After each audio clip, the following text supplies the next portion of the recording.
Something you put on every morning before you leave the house is older than writing, older than farming, older than most of what we think of as civilization. Shoes. Not a specific style or design, just the basic idea of wrapping your feet in something before you walk out the door. That habit is so deeply embedded in daily life that most people never stop to think about when it started. But the answer turns out to be surprisingly old. The evidence that gets us there is a lot stranger than you might expect. The first problem with tracing the history of shoes is that shoes don't last. Most of the materials people would have used tens of thousands of years ago, animal hide, plant fiber, bark, don't survive in the ground long enough for archaeologists to find them. Stone tools can stick around for millions of years. A leather sandal from 30,000 years ago almost certainly rotted away before the Ice Age was even over. So researchers had to find a different way to look for the earliest footwear. They found it in an unexpected place, the bones of the feet themselves. In 2005, an anthropologist named Erik Trinkaus published a paper that changed how people thought about this question. He was studying foot bones from human remains across a stretch of time in Europe and Asia, comparing populations from roughly 40,000 years ago against populations from around 26,000 years ago. What he found was a measurable shift. The smaller toes, specifically the pinky toe and the ones next to it, had gotten noticeably weaker over that 14,000-year period. The bones were less robust. The muscles that would normally stress them had stopped working as hard. Something had changed about how people were loading those toes with every step. When you walk barefoot, all 5 toes grip the ground and bear load constantly. That mechanical stress keeps the bones dense and well developed. But when your foot sits inside a shoe, a lot of that work disappears. The shoe takes over part of the job. Your smaller toes no longer need to grip or stabilize in the same way. So over generations, the bones respond accordingly. They get lighter, less dense. The biology adjusts to match the behavior. Trinkaus argued this pattern meant people in those European populations had started wearing shoes regularly somewhere around 40,000 years ago. That was a much earlier date than anyone had previously assumed. That's 40,000 years ago. To put that in context, the oldest cave paintings in Europe date to roughly the same period. Written language wouldn't appear for another 35,000 years. The wheel hadn't been invented yet. Agriculture was still tens of thousands of years away. And yet, by that point, someone had already figured out that putting something between your feet and the ground made life considerably easier. It wasn't a luxury. For most of human prehistory, your feet were among the most essential tools you had. Keeping them functional meant the difference between being able to travel, hunt, and survive or not. The terrain alone would have made the case for foot covering compelling. Sharp rocks, frozen ground, scorching sand, thorny undergrowth. Early humans weren't living in temperature-controlled environments with smooth floors. They were crossing landscapes that punished bare feet. A serious foot injury in a world without medicine was potentially fatal. You couldn't hunt, couldn't keep up with your group, couldn't gather food. Whatever someone wrapped around their feet 40,000 years ago wasn't a fashion statement. It was a survival tool, the same way a stone blade or a fire-starting kit was a survival tool. It just happened to be made of something that didn't survive the millennia. The bone evidence from Trinkaus is indirect. It tells you that something changed about how people were using their feet. The most reasonable explanation is footwear. But it doesn't hand you an actual shoe to examine. For that, you have to move forward several thousand years to the physical objects that have actually survived. The oldest confirmed shoes that have been found are sandals. Specifically, a set of woven plant fiber sandals recovered from a cave in Missouri called Arnold Research Cave. Radiocarbon dating puts them somewhere between 7,000 and 8,000 years old. But they're sandals made from twisted and braided bark fibers. Whoever made them clearly knew what they were doing. This wasn't a first attempt at the concept. Around the same period, similar woven sandals were appearing in other parts of the world. In Spain, in a cave called Cueva de los Murciélagos, archaeologists found esparto grass sandals dating to roughly 6,000 years ago. In the Middle East, ancient sandals have been recovered from sites across the Levant. Independent traditions of foot covering were developing on multiple continents at roughly the same time. That suggests the idea wasn't spreading from a single point of origin. People everywhere were arriving at the same solution to the same problem, because the problem was universal. Feet need protection, and humans across every landscape had figured that out on their own. But the most famous single shoe from the ancient world is almost certainly the one recovered from Armenia in 2008. A cave called the Reni 1 in the Vayots Dzor region produced a complete leather shoe buried under a layer of sheep dung. That had actually helped preserve it. The shoe was dated to around 5,500 years ago, making it the oldest complete leather shoe ever found. It was made from a single piece of cowhide, laced up the front and back with a leather cord. Stuffed with grass, probably for insulation or to help it hold its shape. When researchers analyzed it, they found it had been fitted to a specific person's foot, not a rough approximation, a custom fit. What struck archaeologists about the Reni 1 shoe wasn't just the age. It was how finished the craftsmanship looked. You don't make a shoe that well constructed on your first try. The techniques involved tanning the hide, cutting it to the right shape, punching holes for lacing, working the seams so they held under the stress of walking. Those skills take generations to develop and pass down. The shoe was the end product of a craft tradition that stretched back long before the shoe itself, which means people were making leather footwear even earlier than 5,500 years ago.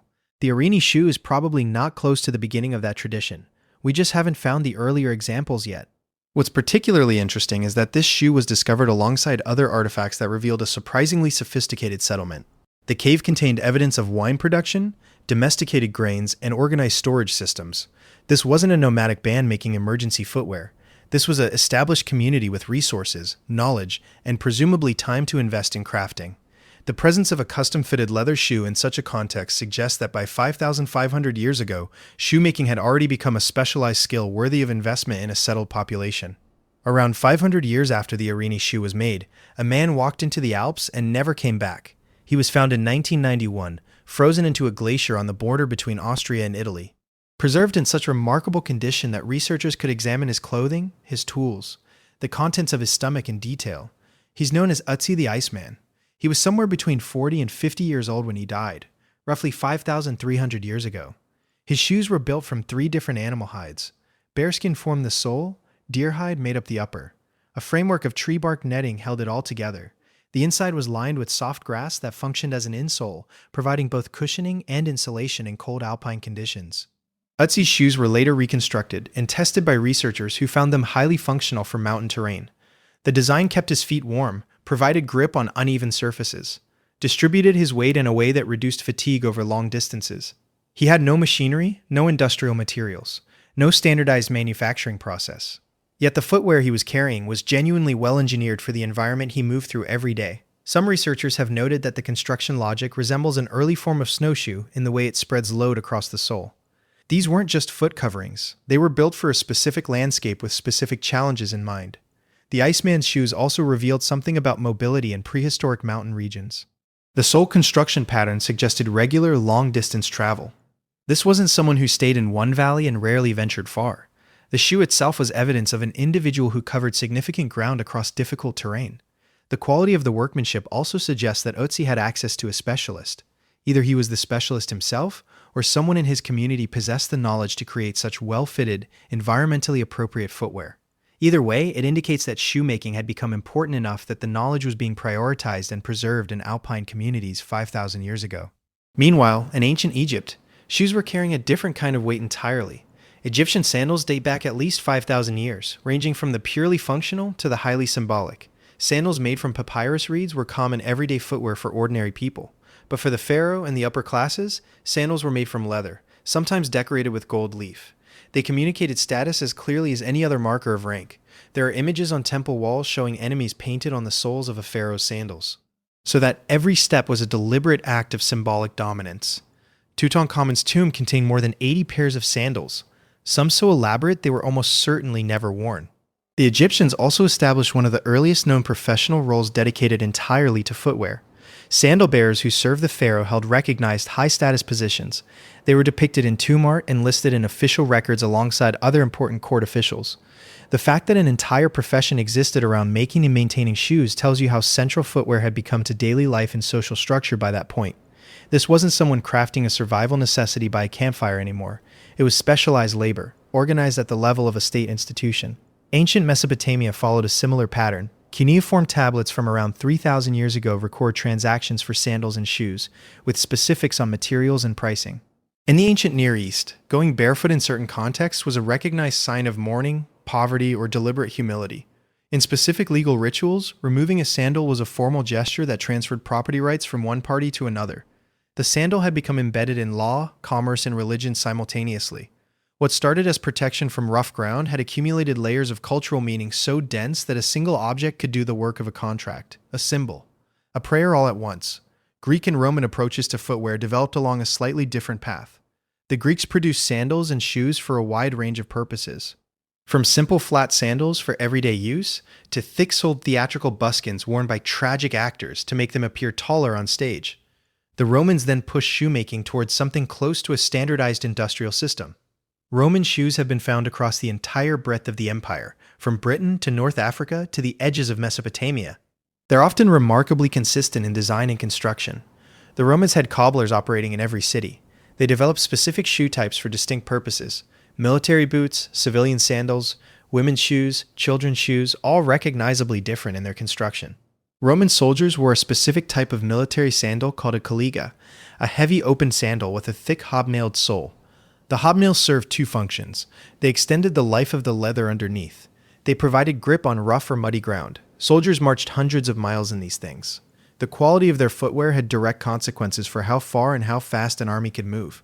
When Roman legions pushed into northern Europe, crossing terrain that was wet, cold, nothing like Italy, their boots were part of the infrastructure that made sustained military campaigning possible.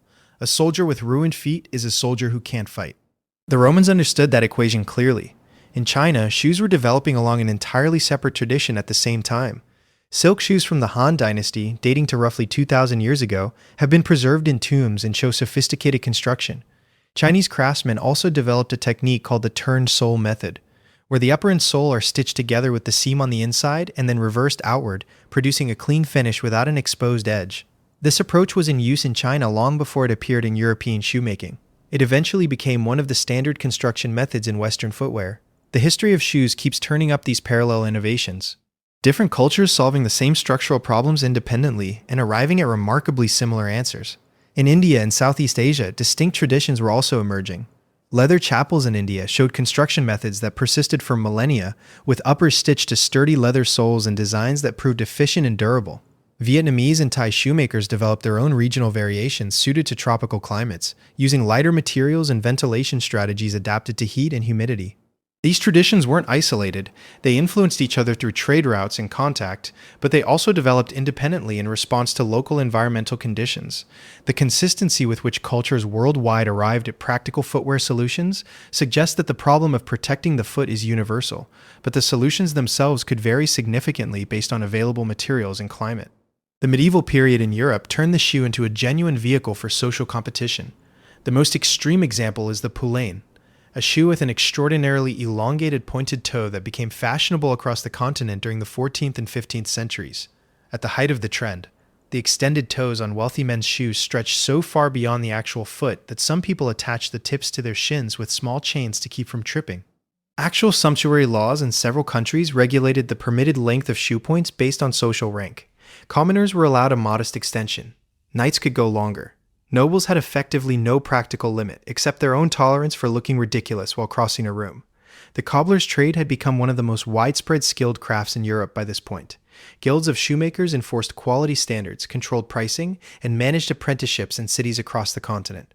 In England, the Worshipful Company of Cordwainers, named after Córdoba in Spain, that was a major center of fine leather production at the time, was formally established in the 12th century and technically still exists today.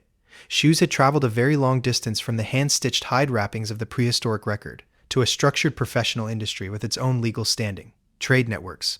Mass production didn't arrive until the Industrial Revolution, when machinery finally made it possible to produce shoes at a scale handcraft could never approach. Before the 1850s, every shoe was made for a specific person's foot by hand.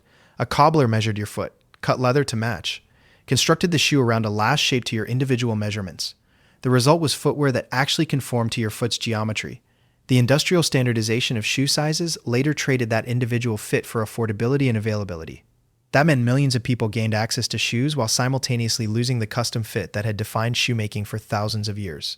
Elias Howe invented the sewing machine in 1846. Factories adapted the technology to shoe production within a few years.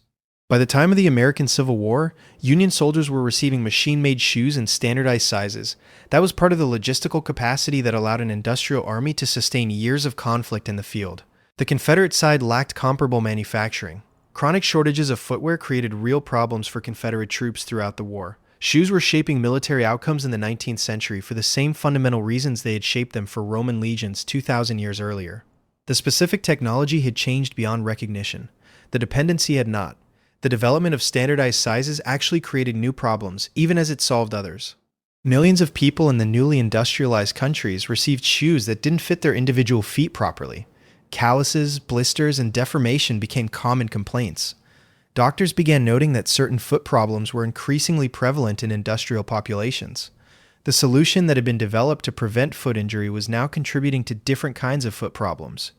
This pattern would continue into the modern era in complex ways. What makes the full arc of this history striking is how consistent the underlying logic stays across every culture in every era. Someone covering their feet with animal hide to cross a frozen plain 40,000 years ago, and a modern runner selecting a shoe engineered for their specific gait pattern are solving the same problem. The solutions are separated by an enormous span of technological development, but the core reasoning is identical. Feet are vulnerable. The terrain is unforgiving. Something needs to go between the two. That calculation hasn't changed since the first hominins walked out onto open ground. There's also a stranger loop at the end of this story. Feet that spend their entire lives inside shoes develop differently from feet that don't. Modern humans in shoe-wearing societies tend to show weaker arches, reduced toe strength, different callus patterns compared to populations that go primarily barefoot. Some biomechanics researchers have argued that heavily cushioned modern shoes actually alter walking and running mechanics in ways that generate new injury patterns rather than preventing them. The argument is that thick cushioning encourages a heel-first stride that creates more common in barefoot movement. Humans developed shoes to protect their feet, spent 40,000 years adapting biologically to the presence of shoes. Now some researchers are suggesting that the shoe itself may be contributing to the problems it was designed to prevent. The oldest confirmed leather shoe is in a museum in Yerevan, Armenia, 5,500 years old and still recognizable for exactly what it is. The sandals from Arnold Research Cave are older by a few thousand years more. And the bone record suggests humans had been covering their feet for tens of thousands of years before either of those objects existed. The next time you reach for your shoes in the morning, you're repeating a habit that runs deeper into human history than agriculture, deeper than writing, deeper than most of the foundations we associate with civilization. Somebody crossed a field of sharp stones or a stretch of frozen ground a very long time ago, decided their feet needed help, did something about it. Everything that followed, Pharaoh's golden sandals, Roman hobnailed boots, medieval toe extensions long enough to require structural support, the entire modern footwear industry was an extension of that one practical decision made before any of it had a name.